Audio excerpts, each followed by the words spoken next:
요즘에 그렇게 뭐 나이가 많이 들진 않았지만 특히 이제 어린 아이들을 보면은 좀 젊을 때보다 더 이쁜 거는 사실입니다. 아이들이 이렇게 교회에서 이렇게 잘 뛰지도 못하는데 막 뛰기도 하고 웃고 다니면은 참 보기도 좋습니다. 근데 모든 아이들이 좀 다 이뻐요. 그렇죠? 근데 또 간혹 이제 좀 여자인데 좀 건강하게 생긴 아이도 있고 여자인데 좀 개성이 많은 아이도 있고 그건 무슨 뜻이죠? 별로 안 이쁘다는 뜻이에요. 그러니까 우리들이 아이들 보면은 아들을 봐도 딸 참 이쁘네요 이렇게 말해주는 게 좋아요. 그렇죠? 아들을 봐도 딸처럼 이쁘다고 아들인 줄 알면서도 딸이에요 이렇게 물어보는 게 참 좋은 것 같아요.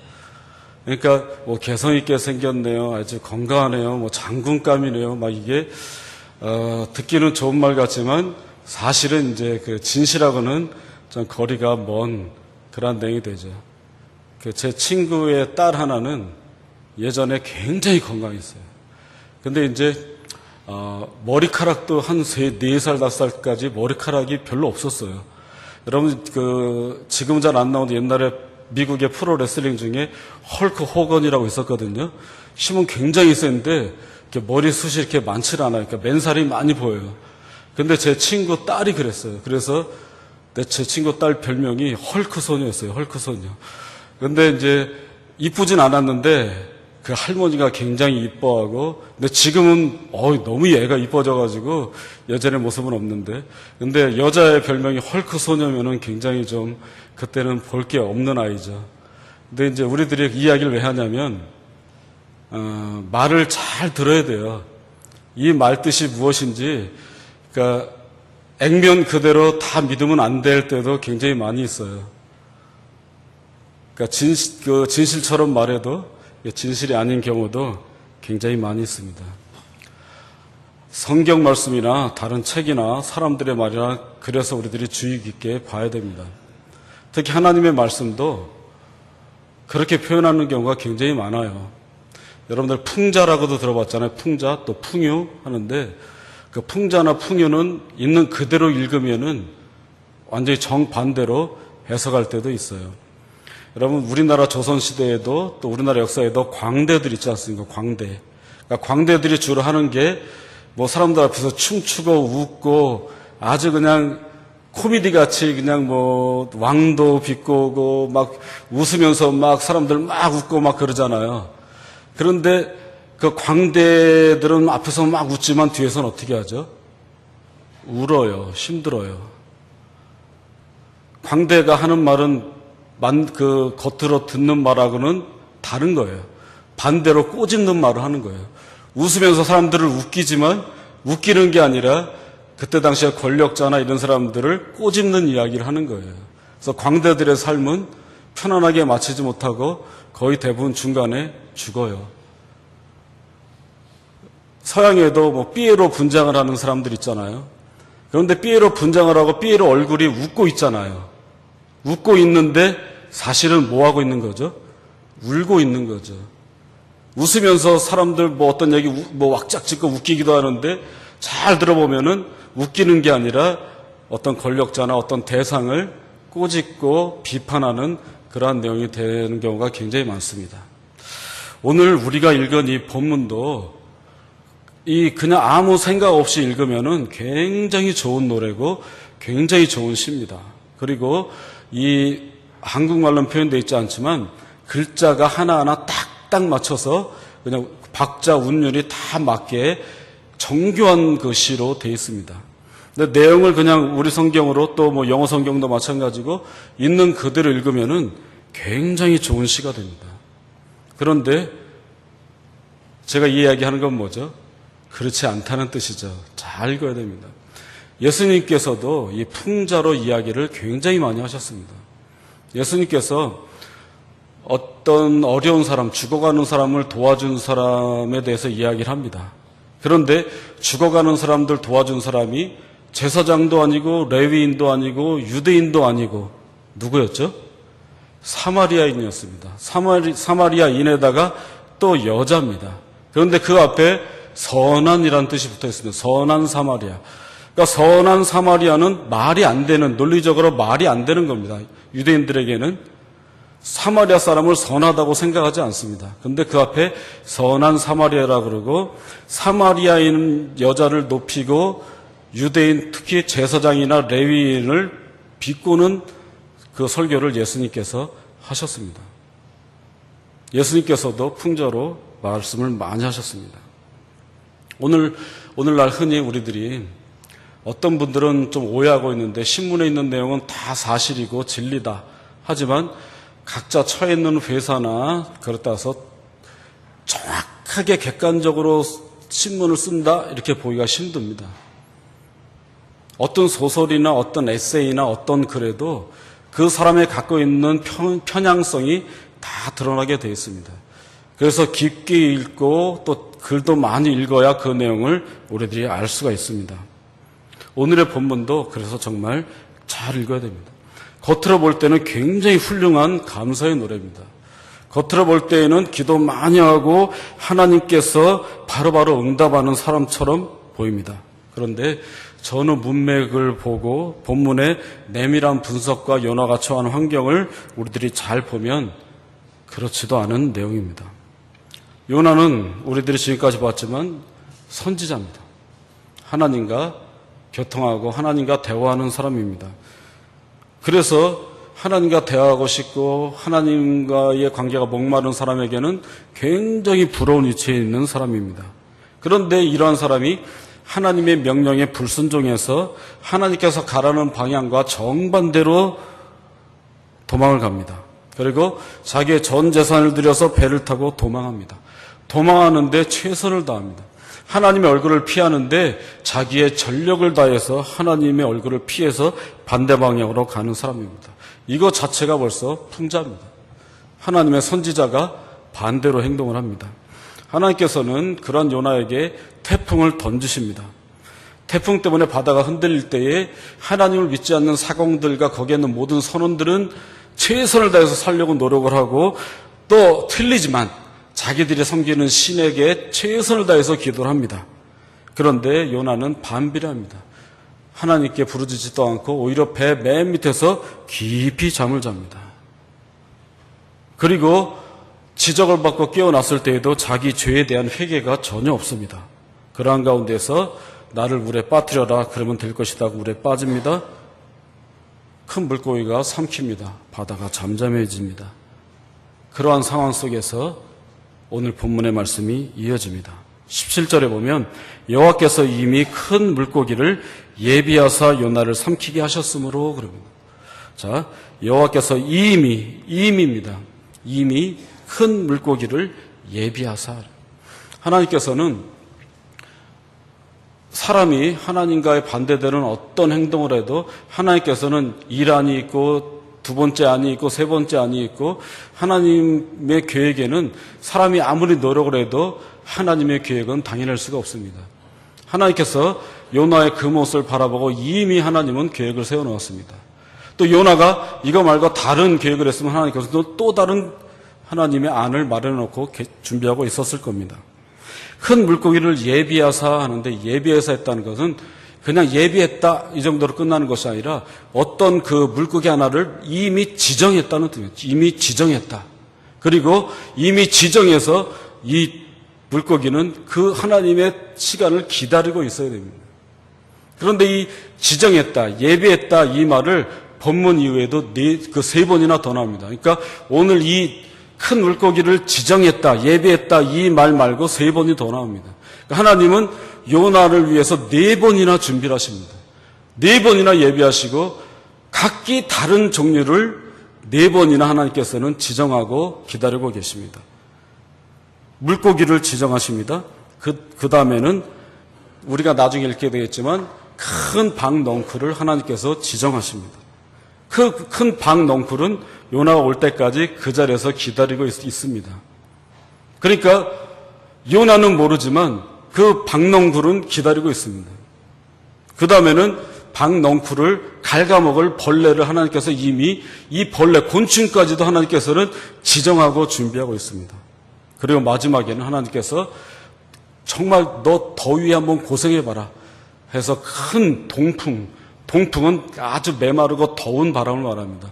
큰 동풍도 하나님께서 이미 지정하고 있었습니다. 그 큰 동풍은 가만히 있다가 요나가 박넝굴에 있고 벌레가 갉아먹고 해가 쬐고 더울 때 최고로 이젠 더 더워라 더 힘들어하고 마지막 동풍을 불 때까지 동풍은 기다리고 있어야 됩니다. 이건 뭐냐면 우리가 하나님 앞에서 하나님 없이 어떻게 하려고 하는 모든 거는 어리면 어린 나이일수록 또 빠르면 빠른 시간일수록 그냥 포기하고 있어야 됩니다. 그냥 힘들고 어려워도 그냥 하나님의 뜻대로 하나님 이렇게 하시면 그대로 순종하는 것이 좋습니다. 때로는 불합리하고 힘든 일이 기다리고 있어도 그렇게 해야 됩니다.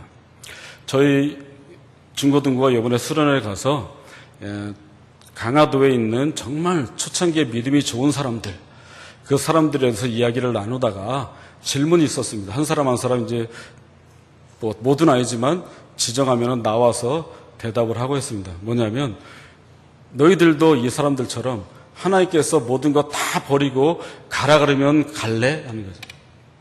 근데 이제 우리 아이들은 믿음이 좋고 애들이 착하니까 다 갑니다. 다 갑니다. 근데 이제 제가 볼 때에는 정말 갈까? 정말 갈까? 왜냐하면 나도 힘들 것 같은데 이렇게 인생이 많아지고 생각이 많아지면은 그렇게 간단하게 결정할 상황이 사실 아니거든요. 근데 이제 그 아이들은 할 수 있어요. 혼자밖에 없으니까. 근데 저만 해도 우리 두 아이가 있고 그런데 다 버리고 가라? 뭐 결코 쉬운 일은 아니죠. 그렇죠? 결코 쉬운 일은 아니죠. 그런데 간다고 합니다. 나는 갈 겁니다. 그렇게 이야기를 합니다. 근데 정말 우리는 아닌 것 같아도 그 말이 사실은 사실이죠. 그렇게 해야 되는 거죠. 쉽진 않지만. 자, 여호와께서 이미 큰 물고기를 예비하사 요나를 삼키게 하셨으므로 하나님이 다 준비해 놓으셨습니다. 우리들은 힘들어도 하나님의 뜻대로 다 해야 되는데 요나는 모르는 거죠. 요나는 모르는 거죠. 여기서 우리들이 또 볼 수 있는 게 뭐냐면 가장 큰 문제가 이거인 것 같아요. 오늘 본문에서도 또 신앙생활 할 때 저와 여러분들에게 가장 큰 문제가 거기 있는 것 같아요. 하나님의 뜻은 명확히 우리에게 있는데 그 명확한 하나님의 뜻을 우리들이 잘 모르는 거죠. 하나님은 나의 미래가 어떻게 되실 줄 알고 나를 이렇게 인도하려고 준비하시고 때로는 어려움도 있고 때로는 기쁨도 있는 그 길을 준비하셨는데 우리의 믿음이 약할 수도 있고 우리가 모르는 하나님의 계획이 있기 때문에 또 때로는 하나님은 내 뜻대로 어떤 걸 해주셨으면 좋겠는데 내 뜻과 정반대로 하나님께서 나에게 다가오실 때 근데 그러나 그 일을 해야 될 때 알면서도 또 부인할 수도 있고 또 어떤 때에는 하나님의 뜻을 우리들이 모르기 때문에 그러니까 요나가 이렇게 행동하는 것이 참 선지자가 왜 그럴까 하지만 사실 우리도 마찬가지인 겁니다. 사실 우리도 요나의 범죄를 크게 벗어나지 않습니다. 하나님께서 큰 물고기를 예비했습니다. 큰 물고기를 지정했습니다. 때로는 저희 앞길에도 하나님께서 어떤 것을 대기시켜놓고 지정하고 있는 것이 있을 겁니다. 그런데 그것을 알고 힘들어도 나아가고 뛰어넘으면 될 텐데 그게 안 되면 나의 삶이 힘든 게 되는 거죠. 그런데 나랑 정말 딱 맞고 내가 원하는 대로 딱 되면은 너무나 쉽게 할 수도 있을 것 같은데. 그런데 어디 하나님께서 그러십니까? 내 마음대로가 아니라 하나님 마음대로가 맞잖아요. 그 괴리가 굉장히 큰 거죠. 요나는 그 상황을 모릅니다. 그냥 물고기에게 삼켜졌습니다. 그래서 1장 17절 후반절에 보면 요나가 밤낮 3일을 물고기 뱃속에 있느니라. 3일 동안 물고기 뱃속에 있었습니다. 2장 1절에 보면 요나가 물고기 뱃속에서 그의 하나님 여호와께 하면서 이야기를 합니다. 여기서 요나가 물고기 뱃속 그럽니다. 물고기 뱃속. 이거는 뱃속이란 말도 되지만 또 자궁이라는 뜻도 있습니다. 자궁. 그러니까 아기 주머니. 우리 모두 다 뭐 한 명도 여러분들은 저도 그렇고 여러분들도 알에서 태어나신 분은 없기 때문에 다들 여러분들의 어머니의 자궁에 있었기 때문에 다 그건 다 경험해 봤죠. 기억이 안 날 뿐이죠. 그렇죠? 근데 자궁에 있습니다. 여기서도 물고기 뱃속이라는 것이 정확히 말하면 자궁입니다. 그러니까 뭐냐면 이 자궁이란 말을 쓴 건 뭐냐면 예전의 것이 죽고 새로운 삶이 시작된다는 것을 또 비유적으로 표현하는 겁니다. 그러니까 뭐냐면 새로운 시작. 어머니 뱃속에서 다시 태어날 날을 기다리는 거죠. 그런데 뭐 아기가 처음부터 이렇게 됐으면 아무 생각 없이 나오기만 하면 되는데 이렇게 요나처럼 선지자였다가 물고기 배에 삼켜진 사람, 그 사람이 그 안에 있을 때 그 요나의 심정을 우리들이 한번 생각해 봐야 되겠죠. 참 표현할 수 없고 힘들고 어렵고 그 백성은 칙칙하고 막 위액이 막 분사되고 정말 그 최악의 상황 속에 있는 거죠. 최악의 상황 속에 있습니다. 이 최악의 상황이 또 우리들을 역동적으로 만듭니다. 뭐냐면 항상 거의 최악의 상황이 기도의 자리가 됩니다. 최악의 상황이 하나님께 뜻을 물어보고 내가 왜 이렇게 됐는지 알아보고 정말 목숨을 다해서 하나님 앞에 기도할 수 있는 그런 시작이 됩니다. 요나가 완전히 인생의 맨 바닥에 내려앉았습니다. 물고기 뱃속에 있습니다. 그런데 여기서 그의 하나님 여호와께, 그의 하나님 여호와께, 그의 하나님 여호와께 하는 건 뭐죠? 요나가 이 글을 썼다는 게 아니죠. 그렇죠? 요나를 주인공으로 해서 어떤 사람이 이걸 썼어요. 그렇죠? 그의 하나님, 그의 하나님이에요. 요나가 그의 하나님 여호와께. 1장에는 보면 하늘의 하나님 그랬거든요. 하늘의 하나님 그랬는데 이제는 그의 하나님 그럽니다.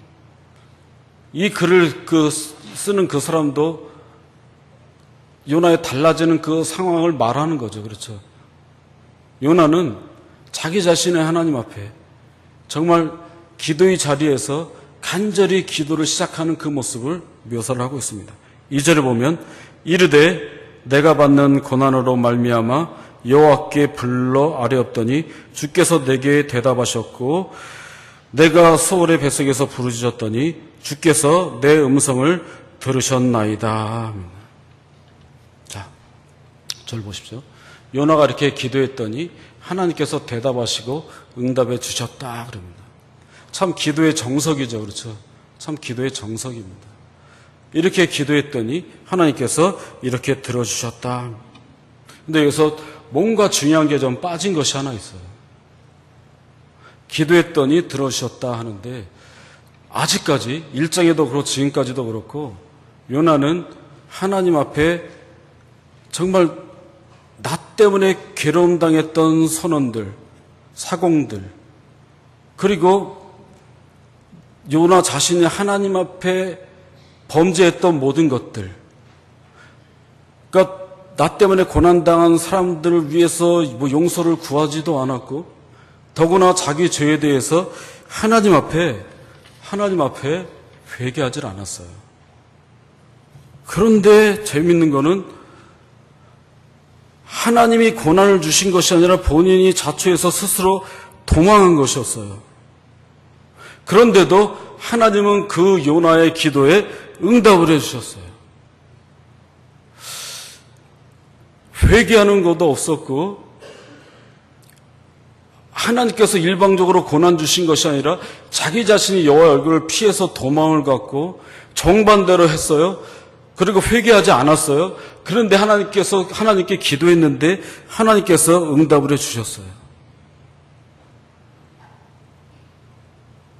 이 의미는 뭘까요?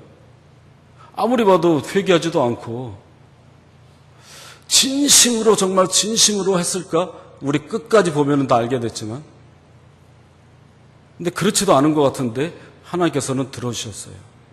자, 요나는 자기애가 1차원적인 자기만의 이 고통 속에서 하나님 앞에 기도하셨는데 하나님이 응답해 주셨어요. 근데 하나님의 응답은 요나의 기도만의 응답이 아니라 하나님은 이미 니느웨라는 그 큰 땅과 그 왕과 그 많은 사람들, 또 거기에 있는 동물들까지도 하나님께서는 구원해 주시려고 하나님은 계획하고 계셨어요. 요나는 1차원적으로 하나님께 부르짖었지만 하나님은 다중적인 차원에서, 보다 큰 차원에서 요나의 기도는 좀 부족하지만 그래도 요나를 그래도 사용하시려고 하나님께서는 그 기도를 들어주셨어요. 이게 하나님의 정말 위대하고 우리가 이해할 수 없는 하나님의 그런 모습이에요. 우리들이 또 이 내용을 통해서 조심해야 될 건 뭐냐면, 여러분들이 기도한 내용이 응답이 되었어요. 그렇다고 여러분들의 기도가 완전하고 여러분들이 완전 의인이고 여러분들의 기도가 완전히 좋은 기도가 아닐 수도 있다는 이야기예요. 여러분들의 기도 내용이 응답되었는데 여러분들의 기도에 정확성이 없어도 하나님께서 이미 들어주시고 하나님의 다차원적이고 다중적이고 원대한 계획에 있을 때는 들어줄 수 있는 거예요. 그러니까 내가 기도해서 응답된 게 아닐 수도 있어요. 3절에 보면 주께서 나를 깊음 속 바다 가운데 던지셨으므로 큰 물이 나를 둘렀고 주의 파도와 큰 물결이 다 내 위에 넘쳤나이다. 3절에 봐도 모든 원인이 자신이 아니라 하나님께서 적극적으로 하셨다 그래요. 주께서 나를 깊음 속 바다에 던지셨대요. 큰 물이 나를 하나님께서 명하셔서 나를 두르고 주의 파도와 큰 물결이 다 내 위에 넘쳤다고 이야기를 해요. 아직까지도 원인이 자기 아니라 하나님께서 하셨다고 이야기를 해요. 참 이게 인간의 이중성이고 신앙생활 하는 사람들의 이중성도 바로 여기 있을 수 있어요. 내가 온전하고 의인이고 괜찮은 신앙이라고 스스로는 느낄 수 있지만 그렇지 않을 수도 있다는 거죠. 아담도요, 자기가 죄를 짓고 자기가 진정으로 회개하고 하나님 앞에 엎드리기보다는 자기가 벌거벗음을 먼저 봐요. 정말 이게 하나님 앞에서 보잘것없는, 또 때로는 신앙이라고 우리들이 포장하고 있지만 때로는 보잘것없는 인간의 모습일 수도 있습니다. 하나님 앞에 아담이 정말 죄송합니다 이거보다 자기의 벌거벗음을 한탄하는 것이 인간의 모습이에요. 참 사람은 하나님 앞에서 자기의 이익이 침범되거나 자기가 괴로움이 있을 때에는 좀 하나님을 멀리하고 하나님 때문에라고 핑계대는 경우도 굉장히 많이 있습니다. 고통의 원인이 자기인데 고통의 원인보다 주어진 그 결과만 바라보고 스스로 판단하는 경우가 있을 수 있는 거죠. 4절에 보면 내가 말하기를 하면서 빠져 있는데요. 원래 아하라는 거예요. 아하. 내가 말하기를 아하 하면서 내가 주의 목전에서 쫓겨났을지라도 다시 주의 성전을 바라보겠나이다. 참 이것을 이때 당시에 유대인이나 정말 보는 사람들은 야 유나 정말 쟤 정말 웃기네 할 수 있어요. 기껏 도망쳐놓고 반대로 가놓고 주의 성전을 바라보겠습니다. 또 7절에도 주의 성전을 바라보겠습니다. 주의 성전 합니다. 근본적인 변화 없이 기도한 주의 성전이라고 모르는 사람들이 볼 때는 거룩해 보이고 모르는 사람이 볼 때는 믿음 좋은 사람의 기도로도 볼 수 있습니다.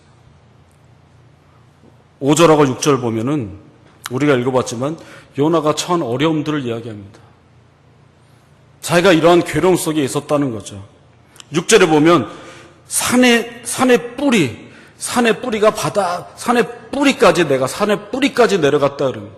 이 산의 뿌리는 유대인들의 사고방식에 산이 이렇게 있잖아요. 산에 우리가 안 보이는 뿌리가 있잖아요. 그 뿌리의 맨 밑학은 바닷속에 있다고 생각을 해요. 유대인들의 사고방식에. 그러니까 산인데 산의 뿌리는 바다 밑, 그러니까 제일 밑바닥까지 자기가 떨어졌다고 합니다. 그런데 그러한 것 속에서도 내 생명을 구더기에서 건지셨습니다 하고 찬양의 목소리를 냅니다. 그리고 8절에서 9절에 보면은 감사하고 있습니다. 하나님 앞에 거짓되고 헛된 건 내가 다 버리고 하나님 앞에 온전히 오겠습니다. 베푸신 은혜가 커서 나도 이제 앞으로 그 하나님의 은혜에 발맞춰 살겠습니다. 이런 말로 하나님 앞에 감사합니다. 9절에 나도 이제 하나님의 은혜를 받았으니 나도 갚겠다고 이야기합니다. 구원은 여호와께 속했다고 자기의 신앙을 고백을 합니다. 그런 가운데 하나님께서 명령해서 그 큰 물고기가 요나를 토합니다. 요나를 토합니다. 그래서 요나를 토한다는 말이 굉장히 재밌습니다. 요나를 토합니다. 물론 이제 말로 표현할 때 그냥 토하면 된다고 하겠죠. 그렇죠? 토한다. 그런데 참 물고기도 아는 겁니다. 물고기가 자기 뱃속에 있는 요나를 감당을 못합니다. 물고기가 들을 때도 요나의 기도가 겉으로 멋있지만 그렇지 않다는 것을 물고기도 아는 것 같습니다. 뱃속에서 하도 힘들게 하니까 요나를 물고기가 토합니다. 요나를 빨리 토해야 자기 속이 좀 편하거든요. 토합니다.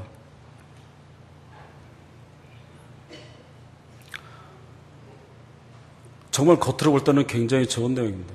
그런데 이거는 이 노래의 구조로도 풍자를 이야기합니다. 오늘 제목이 장송곡으로 감사를 노래하다라는 제목입니다. 장송곡이 뭐죠? 죽은 사람들이 있는 것을 부르는 노래죠. 그렇죠? 제일 슬프고 제일 암울하고 침울하고 눈물이 있고 그러한 노래입니다. 그런데 장송곡으로 감사를 노래하다, 이 뜻이 뭐냐면 이 시의 구조가 처음에는 3음절, 2음절, 3음절, 2음절 이게 계속 반복이 됩니다. 그런데 이 음절 반복이 이스라엘 사람들의 장송곡 반복입니다. 이스라엘 사람들의 장송곡은 3-2-3-2 방식으로 되어 있습니다. 이 글을 쓴 사람이 풍자로 이것을 쓰는 겁니다. 이 내용은 굉장한 감사고 하나님의 엄청난 응답이잖아요. 그런데 곡의 형식은 장성곡입니다. 이 글의 지은이가 풍자로 이야기하고 있는 겁니다. 아이고 해야 되는데 아이고 하라게 감사합니다 이런 거 얼마나 큰일 나는 얘기죠.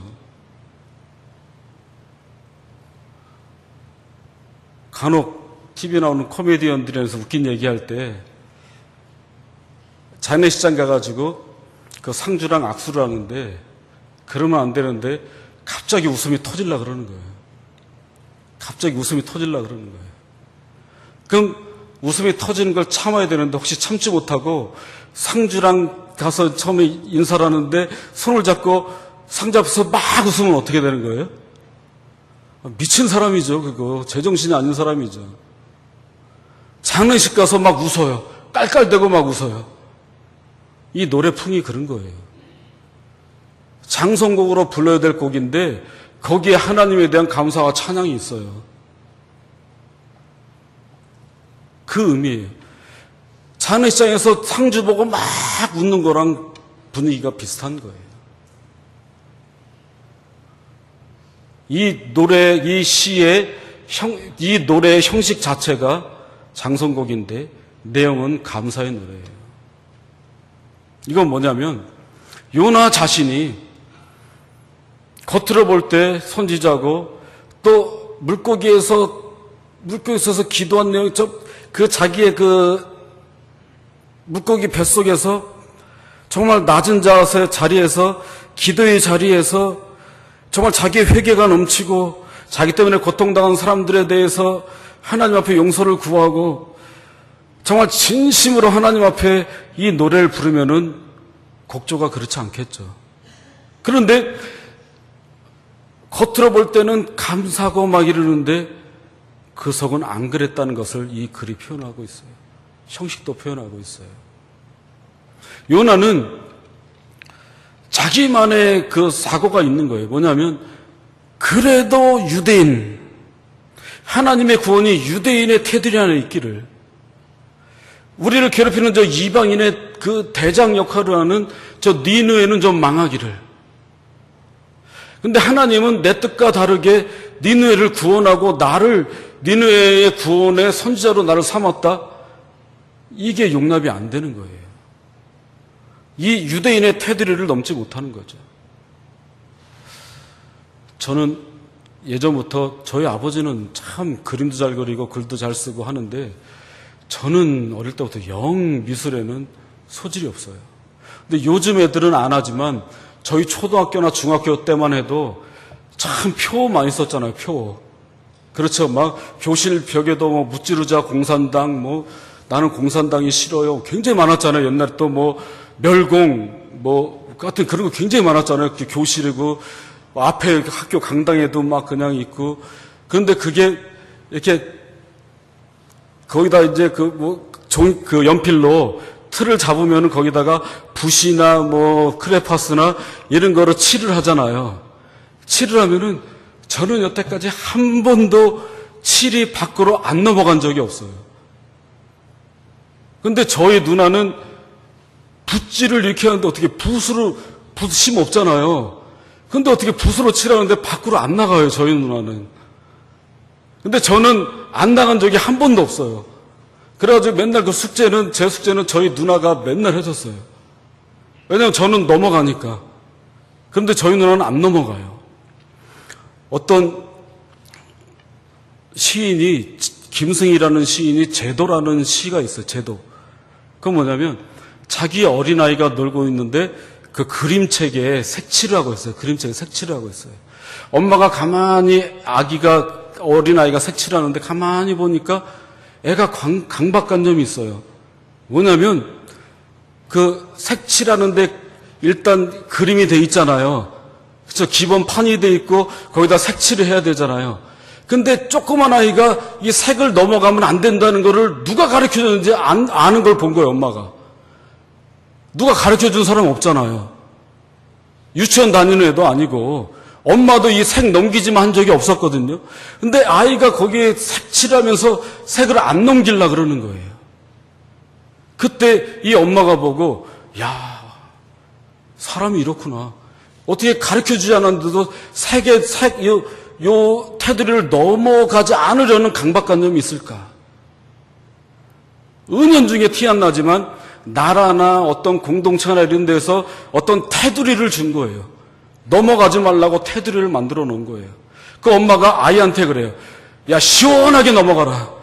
시원하게 밖에다 칠해라. 시원하게 밖에다 칠해라. 뭐 저는 언제나 시원하게 밖에다 하고 싶지 않아도 넘어갔으니까 저는 괜찮은데 하여튼 그렇게 요나나 유대인들이 그러는 거예요. 절대 넘어가질 않는 거죠. 하나님의 뜻이라도 안 넘어가려고 하는 거예요. 요나서의 오늘의 시의 내용이 바로 그거예요.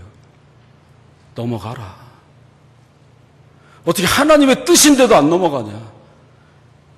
대단하다. 어떻게 하나님의 뜻인데도 안 넘어가냐? 제발 그 테두리 좀 뛰어넘고 시원하게 터뜨려라. 시원하게 터뜨려라. 물고기가 그러죠. 요나를 시원하게 토해내는 거예요. 여기 가두지 않고 나쁜 거 가두지 않고 그냥 시원하게 토하는 거예요. 하나님은 시원하게 넘어가라 그러는데 사람이 넘어가질 않아요. 사람이 갈라요. 이거는 요나를 통해서 오늘날 모든 사람들에게도 이야기를 하고 있어요. 무엇이 진리냐? 너의 살았던 고정관념과 유대인이란 테두리 안에 있는 모든 것이 진리냐? 하나님은 그것을 뛰어넘는 것이 진리라고 한다. 너 말고 다른 사람 모두를 뛰어넘는 것을 진리라고 한다. 하나님의 진실 앞에 너의 갖고 있는 모든 걸 좀 다 터뜨려라.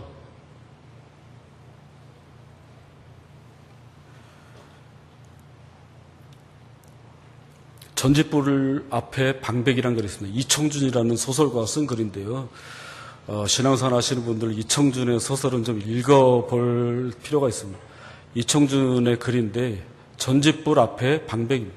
전지불은 이제 전기불, 그러니까 쉽게 말해서 뭐 랜턴도 될 수 있고 후레쉬도 될 수 있는데 6.25 전에 지리산 자락에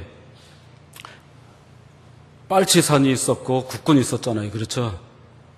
그런데 밤에는 공산당원들이 빨치산이 잡고 있고 대낮에는 우리 그 남한의 군인이나 경찰이 잡고 있어요. 그래서 대낮에 오는 사람은 두렵지만 이 남한의 군인이고 경찰이에요. 밤에 오는 사람은 빨치산이에요. 그렇기 때문에 거기에 맞게 행동하면 돼요. 너 어느 편이야? 그럴 때 낮에 온 사람한테는 나는 그 남한 편입니다. 그리고 밤에 온 사람이 너 어느 편이야? 그러면은 나 북한 편입니다. 이렇게 해야 살아요. 그러면 편한데 어떤 때는 밤에 왔는데 내 얼굴에 밤에 칠흑같이 오던 방에 후레쉬나 랜턴으로 내 얼굴을 비추면서 너 어느 편이야? 그래요. 그러면은 뒤에 있는 사람이 안 보이잖아요. 뒤에 있는 사람이 안 보이잖아요. 그러면은 고민하는 거죠. 안 보이기 때문에 이 빨치산일 가능성도 큰데 혹시 경찰일 수도 있잖아요. 시험하려고 온 것처럼. 만약에 경찰인데 빨치산 편이고 북한 편이야 그러면 죽잖아요. 근데 또 밤에 오니까 또 빨치산인데 또 경찰이요 그러면 또 죽잖아요. 뒤가 안 보이니까. 뒤가 안 보이니까요. 이 뒤가 안 보인다는 게 오늘 본문에 정말 우리들에게 볼 내용이에요. 우리들이 잘 모르니까. 하나님의 뜻이 뭔지 잘 모르니까. 그리고 또 이런 상황 속에서 어떻게 될지 잘 모르니까요. 그럼 불빛을 비추고 너 어느 편이야 할 때 그럼 어떻게 되는 거죠? 어쨌든 잘못 말하면 죽으니까 어떻게 되는 거예요? 내 진실을 말하면 되는 거예요. 또 그것이 신앙의 모습이라면 너 하나님 편이야? 아니면 다른 이슬람 사람이 와서 너 기독교인이냐? 아니면 이슬람 교도야? 그런 일 있으면 어떻게 해야 돼요? 근데 누군지 몰라요. 너 반대로 말하면 죽여버릴 거야? 근데 살려고 저 사람이 회교도인 것 같다. 그럼 나는 모하메드가 좋아요.